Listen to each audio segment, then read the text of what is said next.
Môre, ons teksgedeelte vanoggend is Matteus 7 hier van vers 24. Dit gaan oor die twee fundamente en ek lees die volgende: Elkeen dan wat hierdie woorde van my hoor en daarvolgens handel, kan vergelyk word met 'n verstandige man wat sy huis op rots gebou het.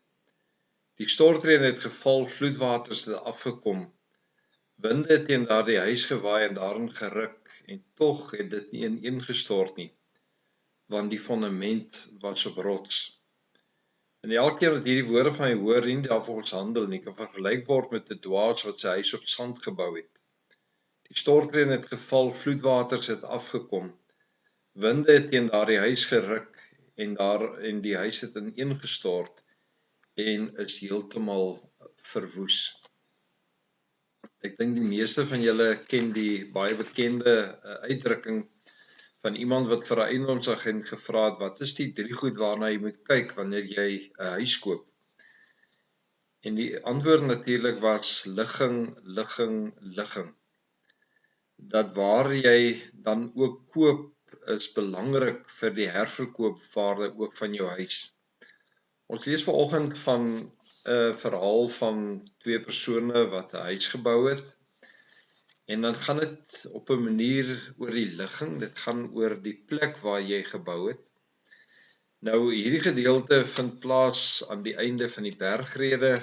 As jy mens gaan kyk na die bergrede, het die Here 'n klomp riglyne vir die disippels gegee van hoe lyk die lewe van 'n gelowige.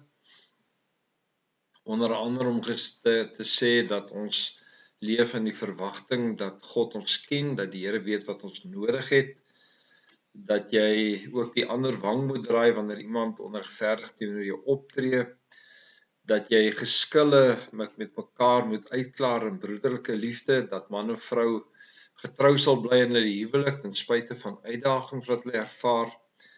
En in die hele proses hoor 'n mens eintlik dat dit gaan eintlik oor 'n lewe van selfverloning, 'n lewe waar jy jouself prysgee ter wille van Christus. Matteus 16 vers 24 sê ook, as iemand agter my wil aankom, moet hy homself verloon, sy kruis dra en my volg. So die hele inhoud van die bergpredikasie gaan eintlik om te sê die lewe gaan nie meer oor my en jou nie, maar dit gaan oor die Here en dit gaan oor hoe leef ons sodat God deur ons lewe dan ook geëer en verheerlik kan word.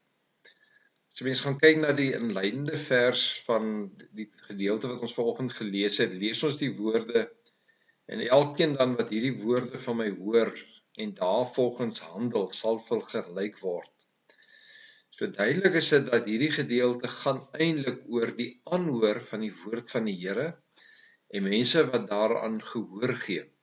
As jy mens gaan kyk vers 23 staan daar: dan sal ek openlik vir hulle sê, ek het julle nooit geken nie, gaan weg van my af, julle wat die wet van God oortree het.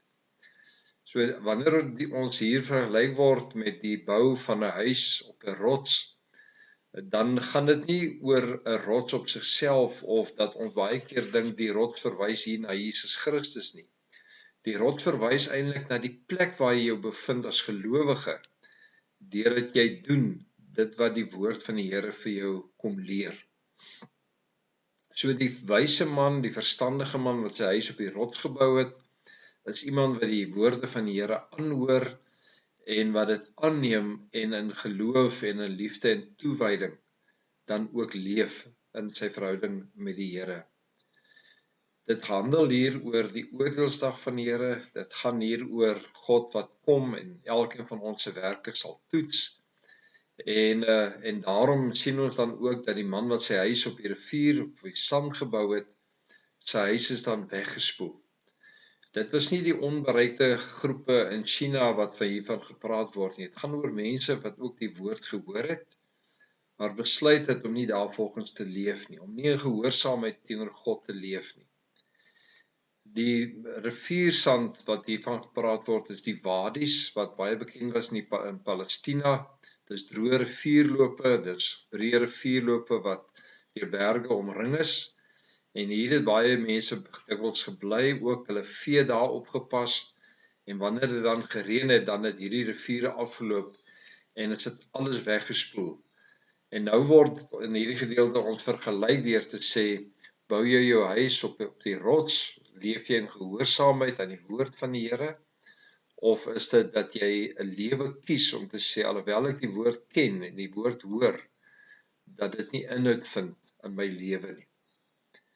En gemeente, mag hierdie gedeelte vanoggend vir my en vir jou roep tot selfinsig, tot selfondersoek, om te vra, as ek sê ek is 'n kind van die Here, as ek dit dan nou bely, leef ek dit regtig?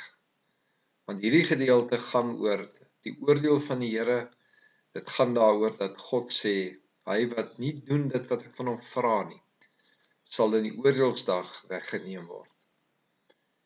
En hierdie oproep is 'n oproep tot 'n lewe van gehoorsaamheid aan die Here, om te doen die woord van God, dit wat ons leer, dit wat ons ontvang, en ons lewe daarvolgens inrig.